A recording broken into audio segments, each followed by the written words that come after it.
visitor this evening. Ellen is here as our stenographer instead of Terry, and we're happy to have Ellen. But with that, Ellen, of course, does not know who all of you are, like Terry does. So if when you are speaking before the council, if you wouldn't mind please stating your name before you speak so that Ellen is aware of who you are for the record, that would be extremely much appreciated. With that, we'll start with the minutes from the most recent meeting, which were distributed. I'll entertain a motion for approval, please. Excuse me, there needs to be one correction made, Okay. Mr. Chairman. In my report from my name is Lynn Kane, K-A-N-E, Chairman of the Membership Committee.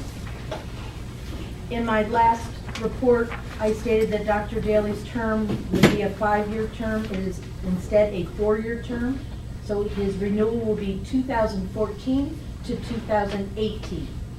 And again, we're not asking him if he wants it, we're just... Right. Okay, thank you, Lynn. So therefore, with the correction to the minutes as stated, to change the term for Dr. Daly, can I have a motion, please, for the approval of the minutes? Lynn Kane, and a second. By Steve Retzloff. All in favor? Aye. Opposed? Meeting carries. Tonight we have two excused from the meeting, Steve Kroll and Jim Vina. We have no disciplinary actions from the Department of Health that need to be read into the record this evening. We do have a letter from Vice Chair Steve Kroll expressing his desire to continue serving the Remsco in his current capacity. Ask the nomination membership committee to take that item forward, please. We have 5 course applications that are informational only. That information is up here at the table if anybody would like to take a look at it. With that, we have 3 CON actions for this evening that we'll take at the top of the agenda, and I will ask the chair of the CON committee, Jim Reagan, to walk us through those action items, beginning with the count of day, please. Hi, Jim Reagan, CON Committee Chairman. Regarding the town of Day, a notice of public hearing was held this past Friday, the 22nd, here at Remo, and the CON Committee met afterwards and has voted to put forth a motion to accept the recommendation of the hearing officer, that is to approve the application of their transfer from to a permanent CON. So we have a motion from the CON committee as stated. Do we have a second? It's already seconded. It's already seconded? Second motion. Oh, it's coming forward as a second motion. I'm sorry. My correction. Any discussion on that item?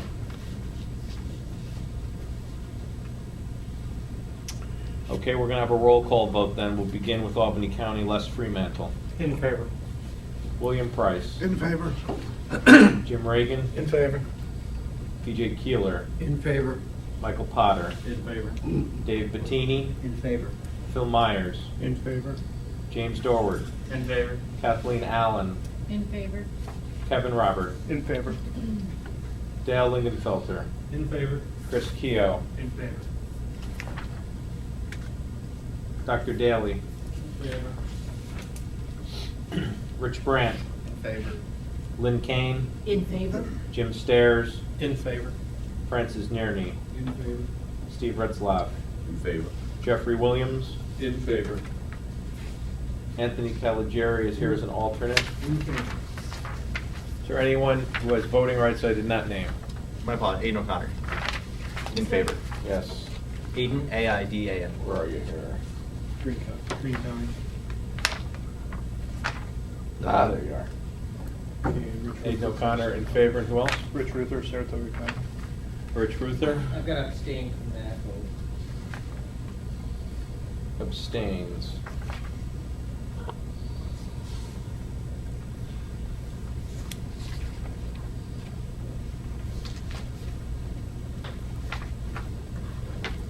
Anyone else that I didn't call? 21 in favor, 1 abstention. 21 in favor, 1 abstention. Motion carries. Congratulations to the town of Day. If I did not call your name because you hadn't signed in the sheet, would you mind just coming up to sign this quickly before we do the next roll call vote? That should be Aiden O'Connor and Dr. Daly and Rich Ruther. Can I just get your signatures on this real quick, please? While they're doing that, we'll go forward with the discussion regarding the second item from the CON committee, which will be the City of Saratoga Springs. Again, Jim Reagan, CON chairman. In a similar fashion, public hearing was held this past Friday, the 22nd, here at WeMo. And again, the CON committee met and put forward a seconded motion to accept the recommendation of the hearing officer to approve the transition to a permanent operating certificate. Thank you, Jim. So we have a seconded motion from the CON committee regarding the City of Saratoga Springs. Any discussion?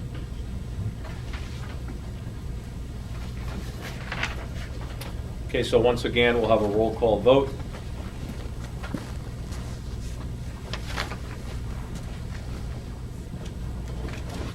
Albany County, Les Fremantle. In favor. William Price. In favor. Jim Reagan. In favor. B.J. Keeler. In favor. Michael Potter. In favor. Dave Bettini. In favor. Aidan O'Connor. In favor. Phil Myers. In favor. James Darward. In favor. Kathleen Allen.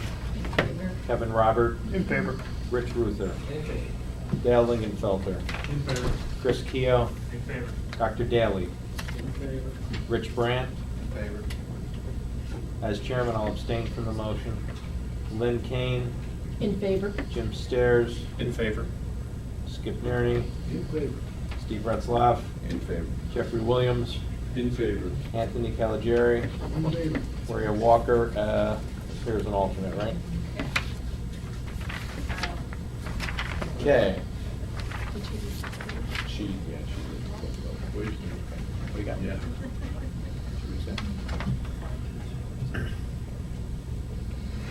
Alternates vote or not vote? We had one vote and one abstain on the second. Yeah, they didn't need to vote, that's why we're not counting them to vote, yeah. 22 in favor, 1 abstention. Unless their member of which they're an alternate for is not present, which they were not. 22-50.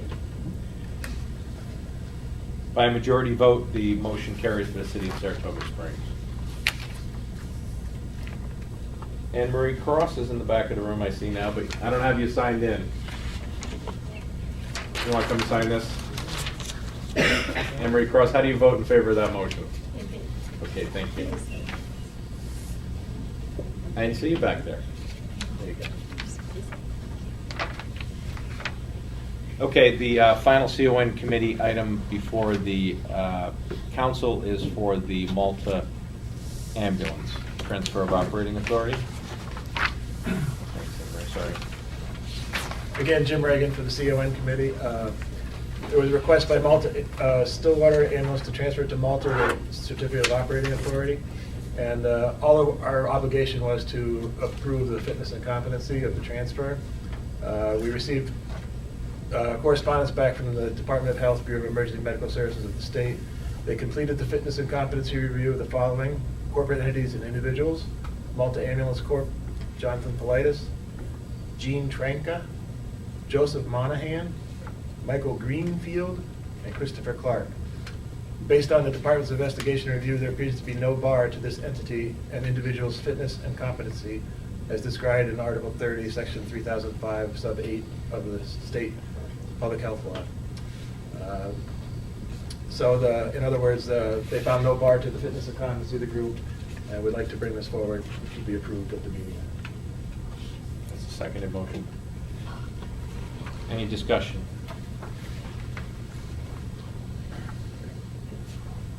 Okay, so your vote in favor of the motion would be, beginning with Albany County. Please state in favor if you're in support of the motion as presented. Les Fremantle. In favor. William Price. In favor. Jim Reagan. In favor. P.J. Keeler. In favor. Michael Potter. In favor. Dave Bettini. In favor. Aidan O'Connor. In favor. Phil Myers. In favor. James Darwood. In favor. Kathleen Allen. In favor. Kevin Robert. In favor. Rich Ruther. In favor. Dale Lingenfelter. In favor. Chris Keough. In favor. Dr. Daly. In favor. As chairman, I'll abstain. Rich Brandt. In favor. Lynn Kane. In favor? Jim Stairs. In favor. Francis Nerney. In favor. Steve Retzlaff. In favor. Jeffrey Williams. In favor. Anne Marie Cross.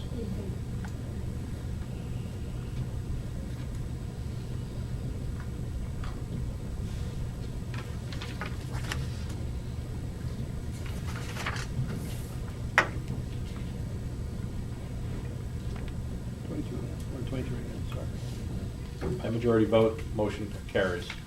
Congratulations to Multi-Ambulance. Jim, is there any other CON committee business to be brought before the council? Not at this time. Thank you. Let's go to the executive committee. There's really everything that we discuss executive committee we'll discuss here. There's one seconded motion coming forth, which is the authorization for gift certificates of $50 each for each staff member for a total of $250. That comes forward as a seconded motion. Any discussion on that? All in favor? Aye. Opposed? Okay. Motion carries. Tim, Executive Director's report.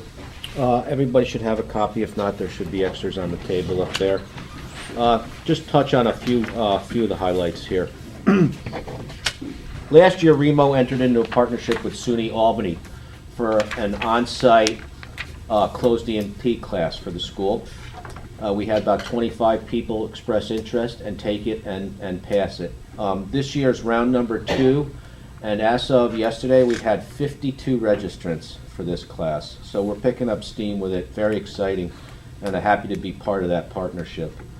One other thing of note is the Remo Albany College of Pharmacy internship program. We entered into an agreement with them. They're going to be sending 2 students each over a span of several months. I think we're going to have a total of 12 interns come out of the Albany College of Pharmacy and do week-long internships here at Remo. So also excited about that. If there's anything else on there anybody needs me to explain, I'd be happy to. Other than that, that would conclude my report. Any questions for Tim? Thanks, Tim. Yep. You should just Yeah. highlight to everybody what you're doing with that med student as well, and the registry. Well, Dean knows more about that, Doc, but I believe he's working with the PAD registry and the AD registry to bring everything up to speed with that. Yes. Yeah, it's the basic stuff is it's more basically free labor and an opportunity for some members of the general public interested in healthcare to get in here, see what we're all about, and ultimately build something that will help serve the area better.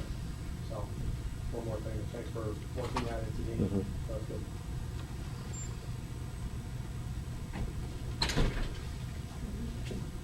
Any further discussion?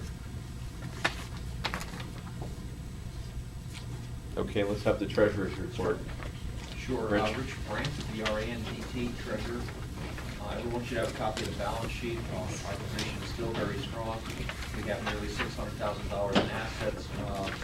We're about 55% in cash and cash equivalents, 45% in money in investments. Receivables of about $61,000, giving us total asset line of $594,000. Liabilities are listed as well, and there are no new bills for approval this month. So if you have questions on the balance sheet, I have nothing else. Thank you, Rich. Any questions for our treasurer?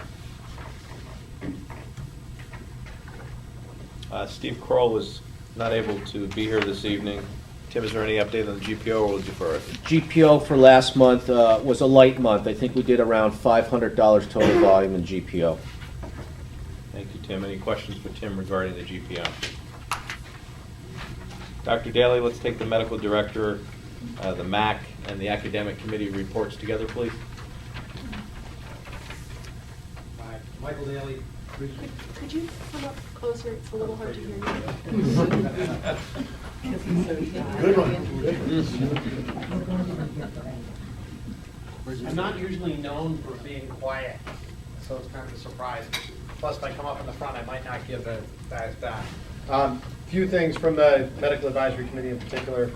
The first is that we're going to be spending some time investigating how to use all of the regional electronic data and coalescing into one so we can improve our quality assurance process, looking at region-wide processes rather than individual agency issues. We can have a better idea of how we're doing with protocols. That's going to be particularly important as the collaborative protocols move forward, as we work with the other regions to improve care across most of the eastern part of New York State. Also, one other thing, which is the advanced EMT protocols will not be in place until the 1st of January 2015. We discussed this with the Bureau in terms of a timeline. What's going to happen is intermediates will continue to practice using the intermediate protocols until the expiration of their cards, right, or 1/1 of 15. Advanced EMTs will be able to practice under the intermediate protocols up to their scope of practice. So an advanced EMT in New York will not be allowed to intubate, but an intermediate can. This does not grant the advanced EMT suddenly the ability to intubate, all right? But it does grant them the ability to start intravenous line. All right? So advanced EMTs will be able to work up to their scope of practice under the intermediate protocol until 1/1 of 15, when across the board, advanced EMT will be the section in the protocol that they will be following. Does that make sense to everybody here? Okay. We'll be notifying each of the advanced classes that graduates until then exactly what their limitations will be. This is giving us enough time for the protocol committees for each of the regions involved in the collaborative protocols to get together and then ultimately to produce the best product that we can. All right. We'll also be watching Western New York, where they already passed a advanced protocol, to make sure that that works. Okay. Those are the important highlights, Mr. Chairman. Any questions for Dr. Daly? Thank you, Doctor. Rich, any update from the Remsco? No, next meetings are January 14th and 15th. Okay, thank you. Nurses Committee, Anne Marie? No, we didn't meet this month. I can't hear you now. No report this month. MCI Committee, PJ Keeler?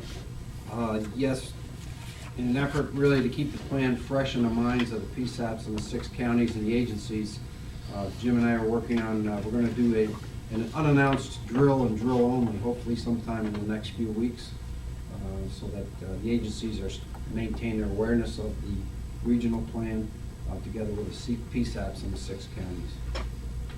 Excellent. Any questions for PJ regarding the MCI, other than when it is or what it'll be? Can't ask those questions. All right. I just tested you. Membership Committee, Lynn Kane. No report at this time. Thank you, Lynn. Nominating Committee, Jim Reagan. I've received several persons of interest in running for various offices within the organization, so if anyone has interest, please let me know. We'll be doing nominations at our January meeting, and if you let me know ahead of time, it'll make the process a little easier. Thank you, Jim. Any update from the QI Committee? Tim? No.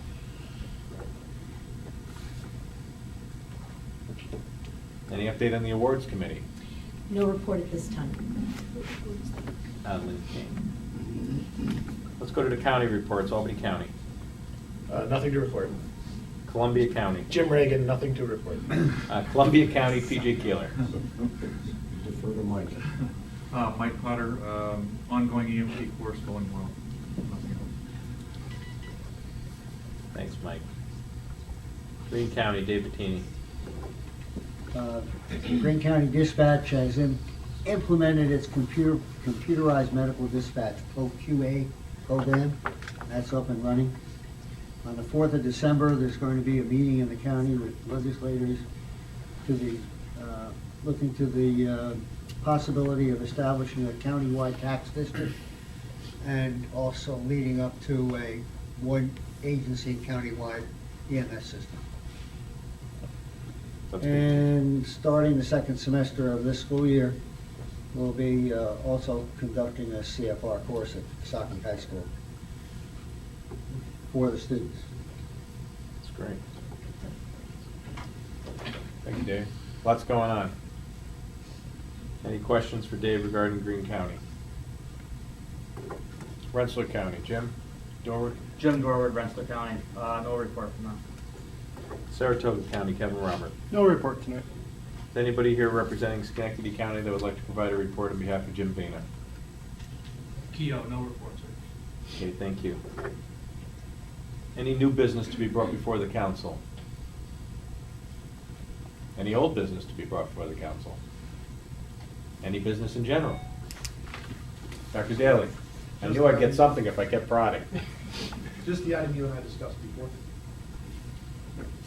Okay, we'll do that for, yep. We have a special guest this evening. Lee Burns is here from the Bureau of EMS. He's going to address the council. Before we address the council, we feel that it would be fitting if we have a moment of silence of recognition of the death of Ross Riley of the New York State Police the last week. I ask you to take a moment of silence for that before we move forward on the agenda.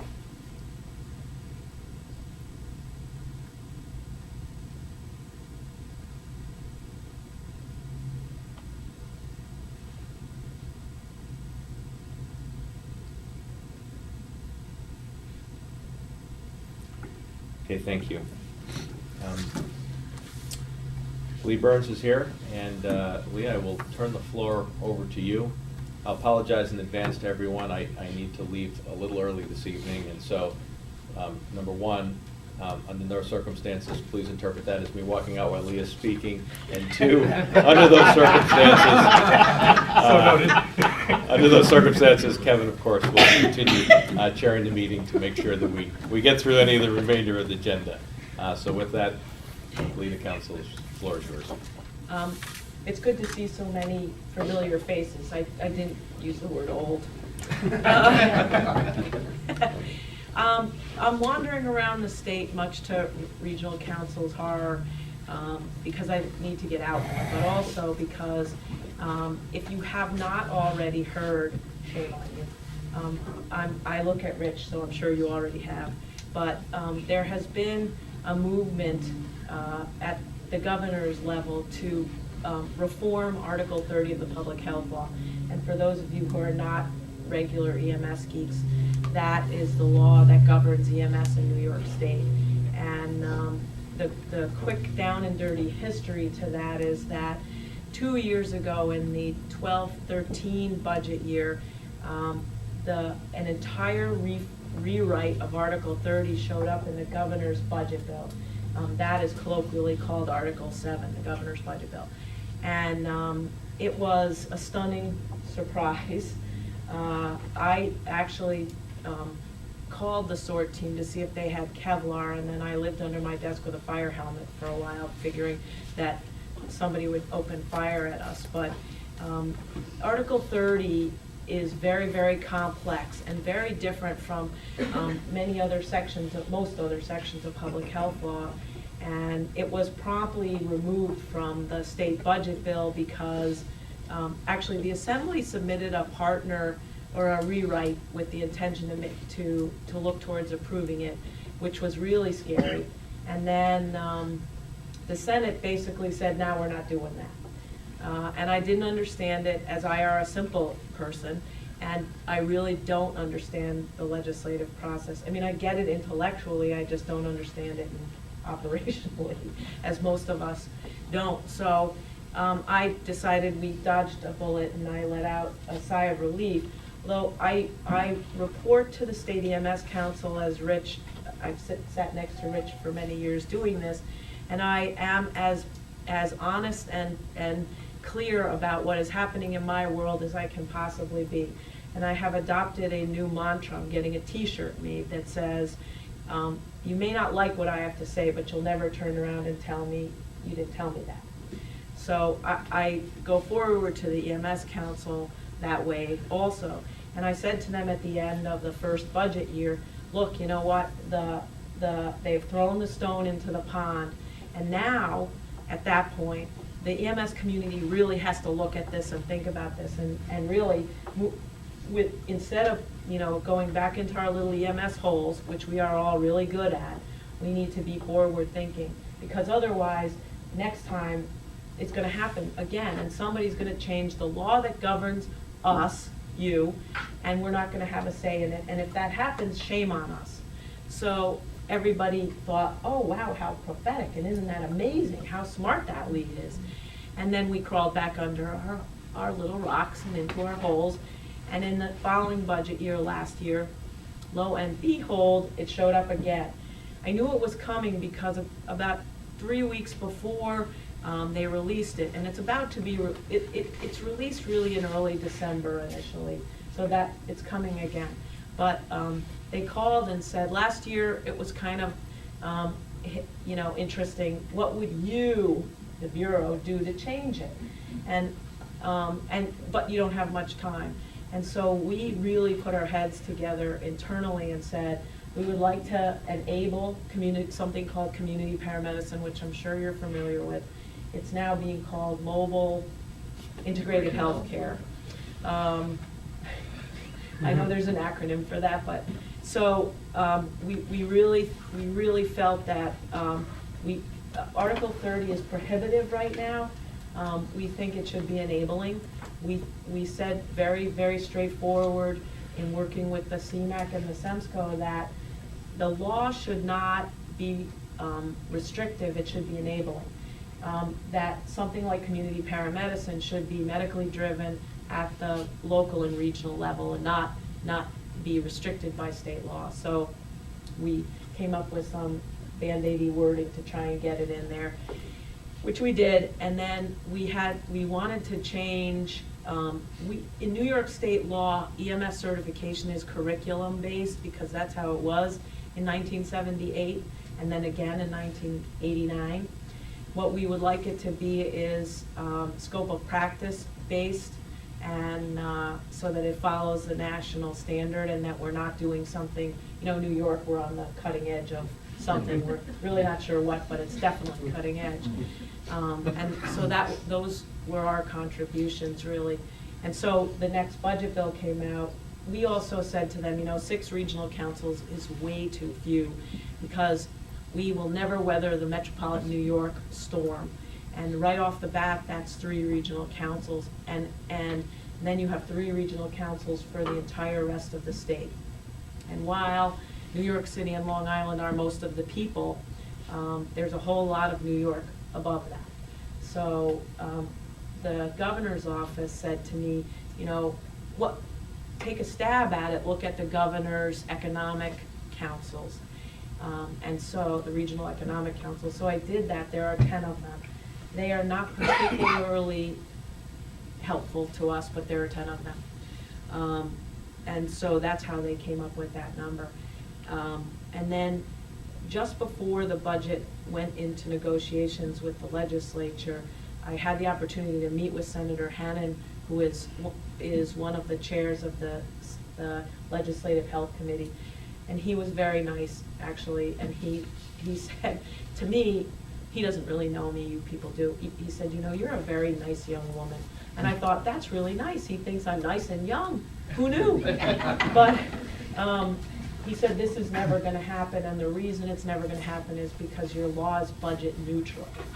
And I left there really crushed because I thought, I'm never going to live through this. And they're just, it's just, nothing's ever going to happen. And then our governmental affairs guy is very, very dynamic, and he told me that it was a win.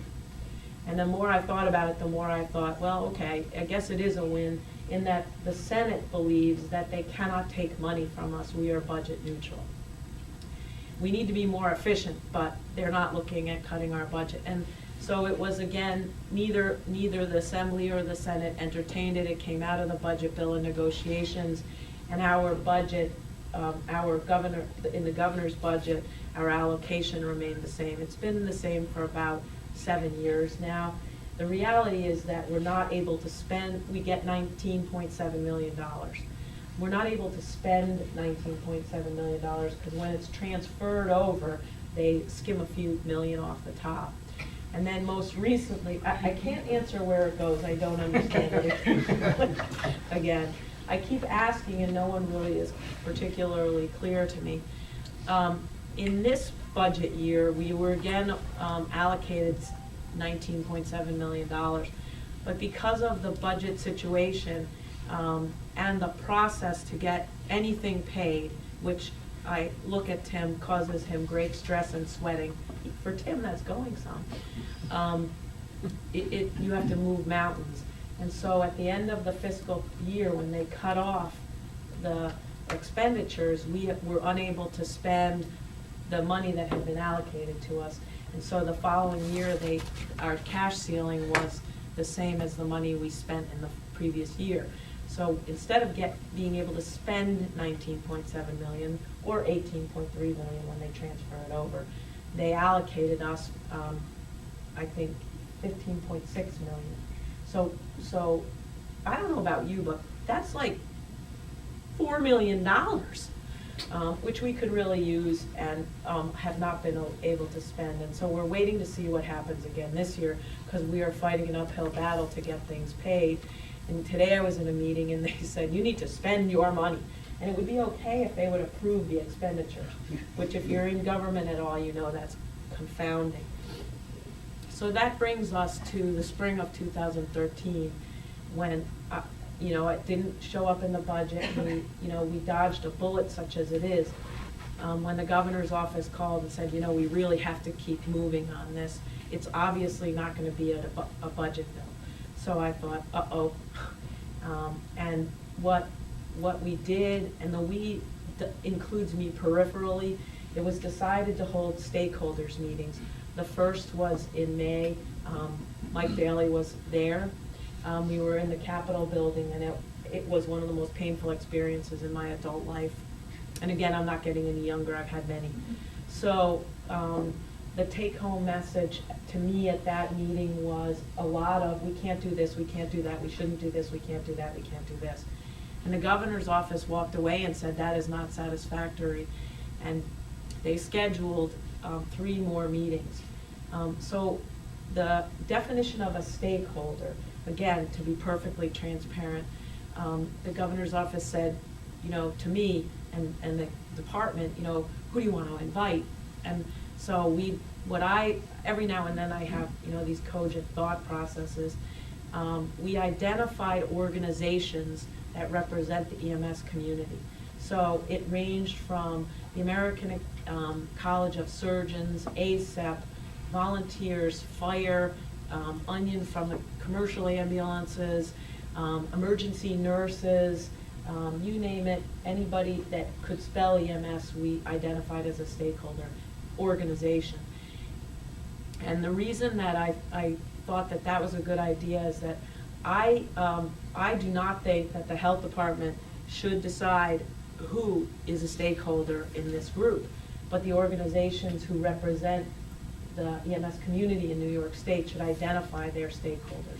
And they did, and there were some unbelievably good choices, honestly. So the following meetings, there were 3 over the summer, and they split up the agenda. And the group discussed the consolidation of state-level councils. There are 4 EMS councils that are managed out of my office that advise the commissioner on EMS-related things. Really, so it's the State EMS Council, the CMAC, EMS for Children, and the State Trauma Advisory Committee. Yes, it's true, trauma resides in EMS. And so initially the thought was to consolidate them into one group.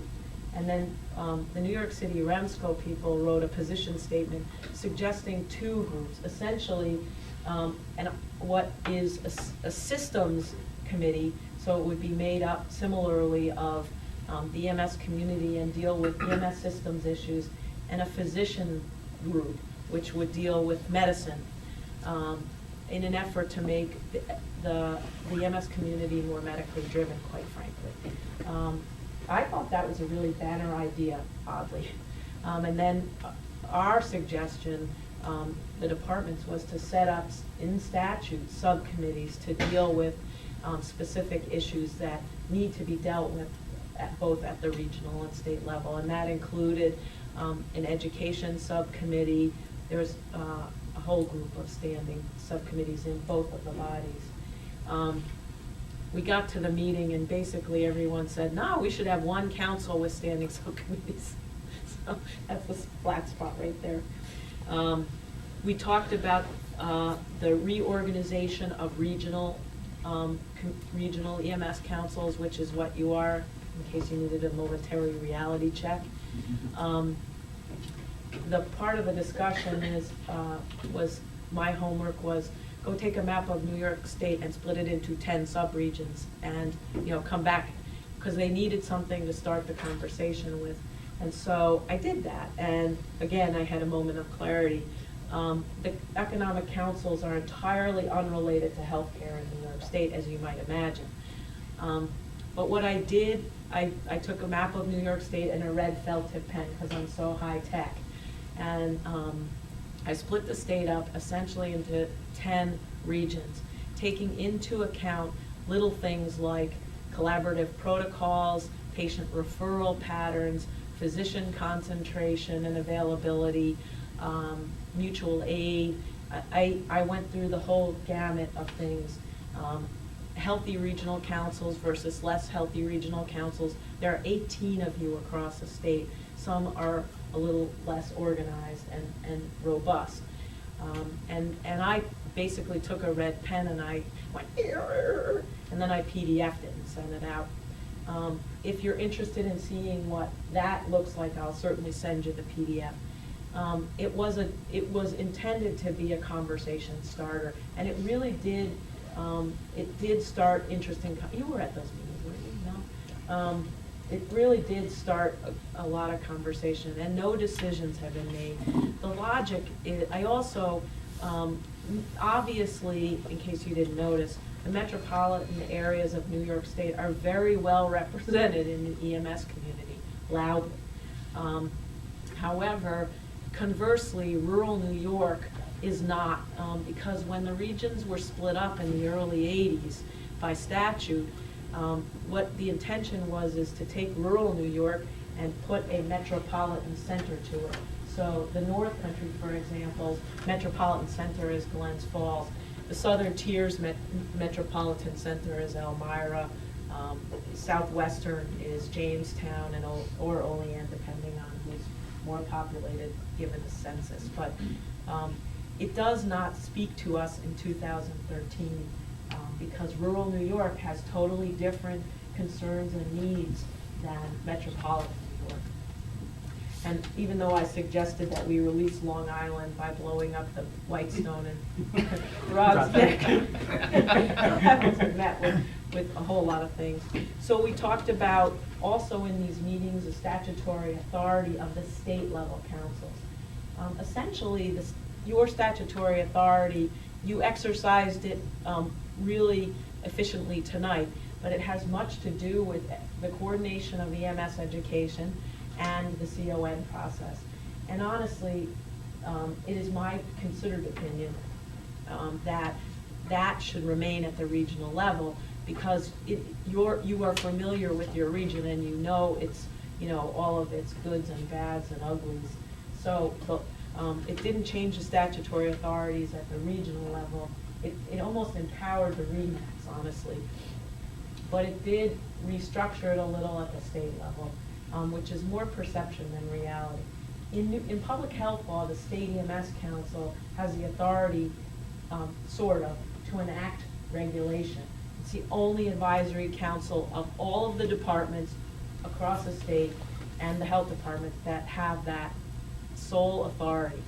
However, they can't enact regulation without the approval of the commissioner, but it's backwards to every other council. So how that shakes up, I don't know. We also talked about mutual aid and basically participant reimbursement, because if you are not a municipally owned EMS agency or a fire department, there's no mechanism in public health or GML, which is a partner to the whole mutual aid thing, that enables or at least assures that you are financially reimbursed. So there were some really good suggestions about that.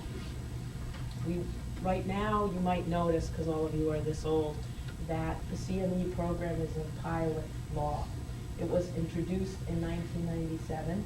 I think you were still working for us. You might have been gone by then. And it remains a pilot project. It should be the logic is to move the 3-year program into the law so that it remains permanent and eliminate, frankly, the 5-year plan, which really never worked.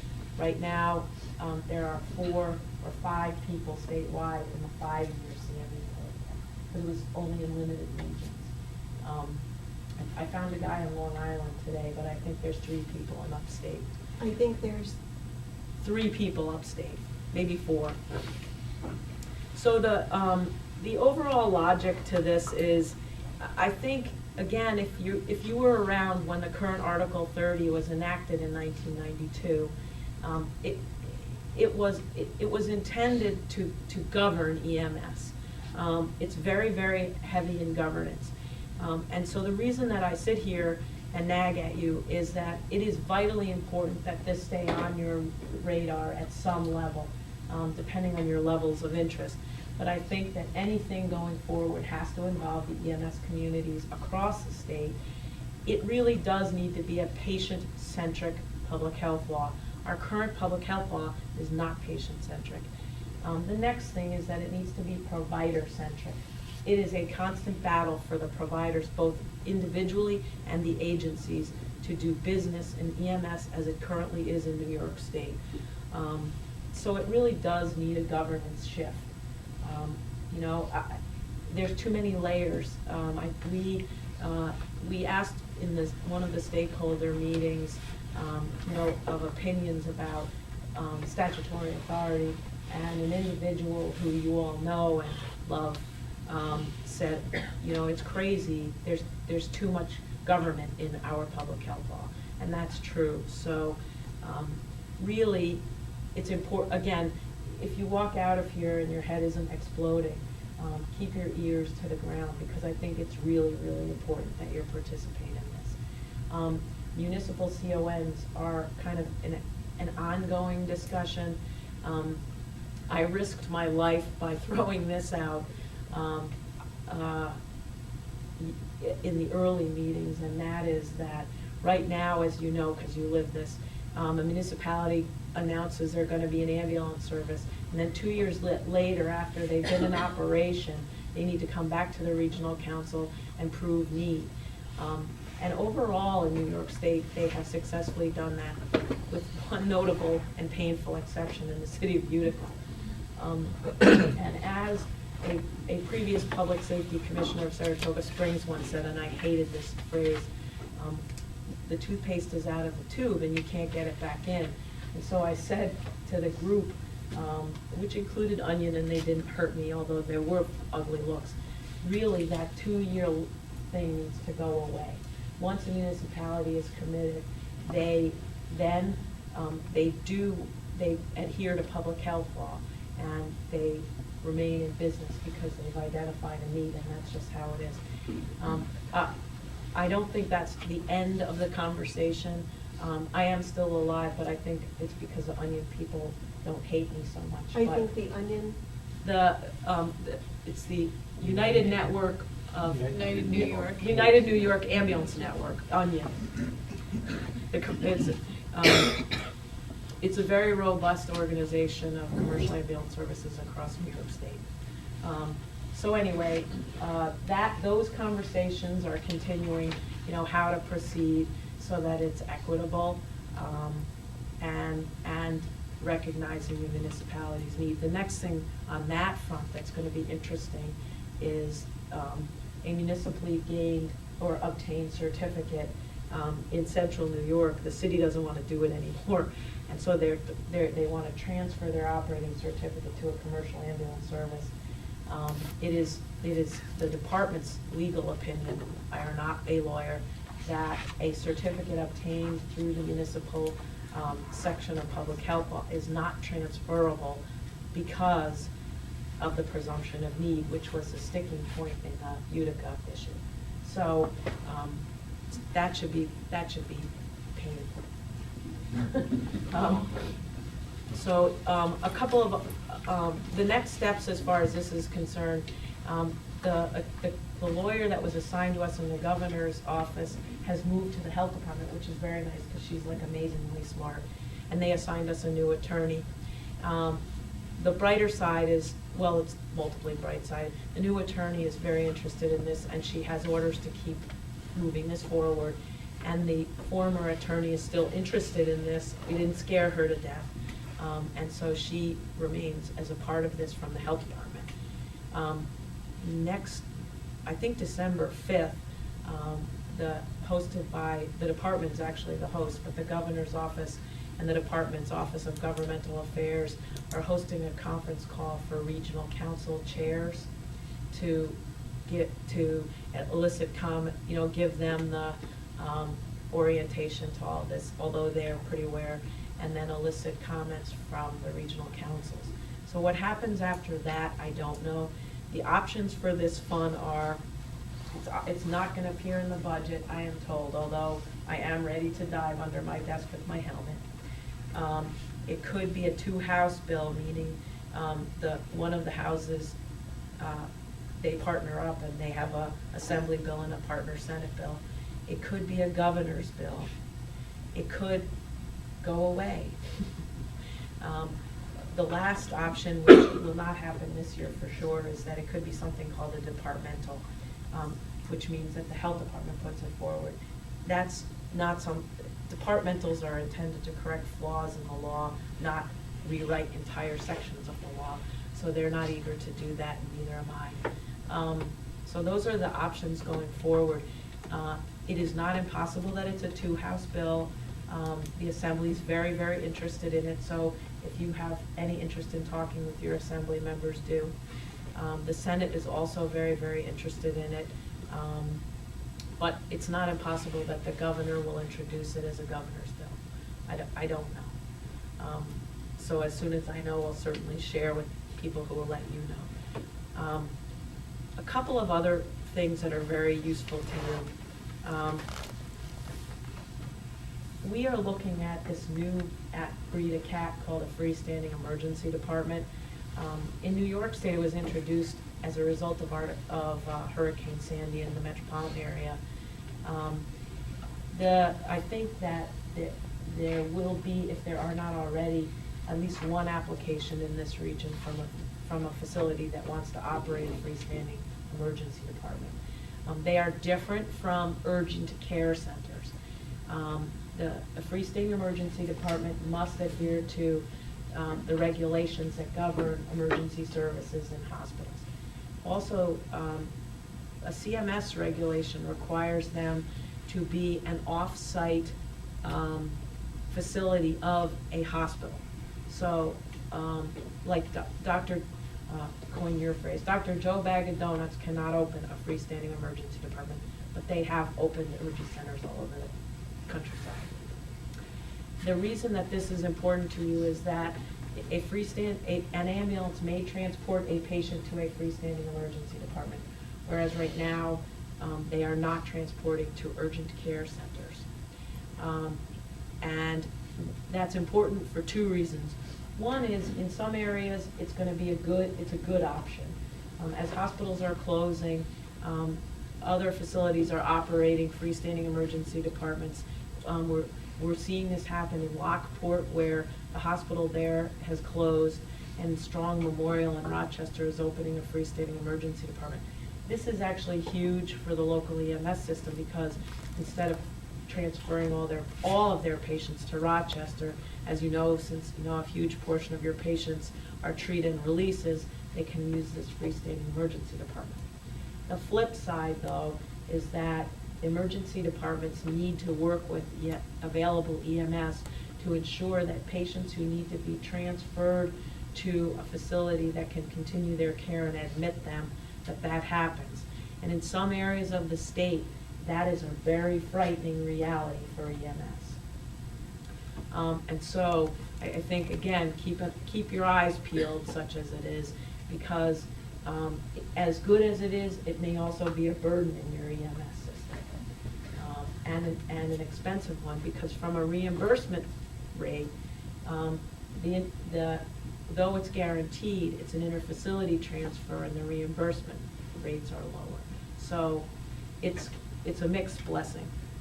I tell you that controlled substance licenses are going to be required for all ALS agencies across the state, but your naggy, annoying medical director took care of that. Let the record show I glared at Dr. Daly. Let the record show that Remo's doing what we can to make sure to elevate the quality of care throughout the rest of New York State. Yeah.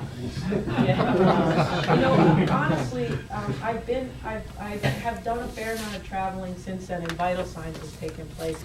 And for a couple of reasons, and this kind of stuff is why I sat in the department's booth, because I really didn't want an assault on some of our staff members who really don't participate in the state level meetings, don't, get a call every couple of days or a text from Dr. Daly. And so I figured at least they could hit me, and then I would come home and beat him up. Or make him take me to barbecue.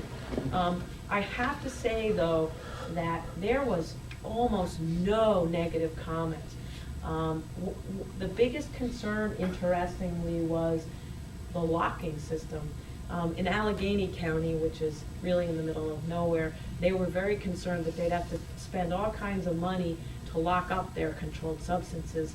And we sat down and said, no, you can do this, and this. And they walked away with this smile, because the drugs themselves are not expensive. It's a pain in the neck, but the program agencies and regions and neighbors are sharing plans. They're cooperating with each other. It's progressing really, really well. And the issue of expense, to get these computerized locking systems, while I think it's certainly a good idea from a security perspective and tracking, I wouldn't discourage it. It's not the only way to go. And you can go get a $5 key control box from True Value. So I really was pleasantly surprised there, when they decided everybody needed end-tidal CO2, there was hue and cry. So we talked a little bit about EMS funding. Just quickly, if you didn't know, New York State has shifted from its own homegrown cutting-edge trauma designation to the verification process by the American College of Surgeons. The hospitals across the state have stepped up. For the most part, there are some holes. But all of our trauma centers across the state will likely be verified as level 1 centers. They've gone through a gauntlet of consultative visits, which are very, very rigorous. 2 of our larger institutions in upstate are going to probably be verified either at the end of this year and very beginning of next, respectively. There's a race to see who can get their application into the college first. So we'll know when come the state trauma meeting who did, because one doctor was going to, kiss the other one on the lips or something. You have to be careful with trauma surgeons, I say. So I say that because they know how to cut you. So instead of what we're commonly used to as a regional trauma center, an area trauma center, and a community hospital, there are 4 levels of trauma centers. We've gotten unbelievably good response for level 3s and 4s across the state. A 4 is really a rural type hospital. And the plus to that is that we're encouraging anybody who's interested in that, because what it does is it trains the staff on trauma resuscitation, and it requires them to have transport agreements. And right now that doesn't exist. And what the data shows, actually, the more rural hospitals are good at getting their trauma patients out, but there's the intermediate ones that aren't so good. So the piece to this that it's important to you to know is that the verification process and the college are very interested in the regional EMS system, and ask a lot of really probing questions about the center's involvement in the regional EMS system. And at the consultative visit, Albany Med is keenly involved in your regional EMS system, but during the consultative visit, it wasn't well articulated, so we tried desperately to fix that. It'll be good. So it also, there's data collection and the movement of data from the other levels of trauma centers to the level 1 trauma center. So that's very exciting. I think, again, this is very, very patient-centric. And while we are very spoiled in the Capital District because of Albany Med, it is good in the outskirts and in other areas of New York State. Our regional trauma centers are excellent, and the college has said to us and them, they don't understand it, but the outcomes are outstanding. So the process of verification requires them to prove why they're outstanding, so it should be really interesting. And other than that, there's, we're dying, we have short staffed, it's always entertaining, and we're working on it. So if you have any questions about Article 30 particularly, or anything else for that matter, feel free to send me an email note. You know how to find me. I'm 10 miles that way, but it took me 40 minutes to get here.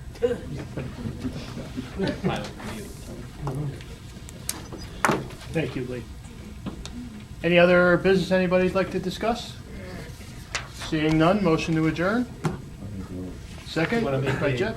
motion to May I have suspend your the name, meeting in please? December?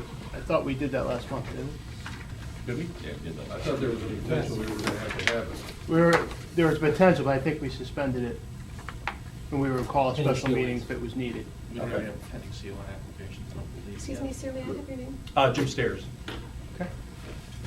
All right, motion to adjourn. I'll make it. Thank you. Second? Thank you, Mike. Have a good night, everyone.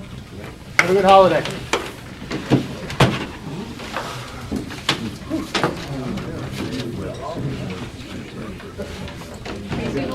Thanks, Kev. Thank you, sir.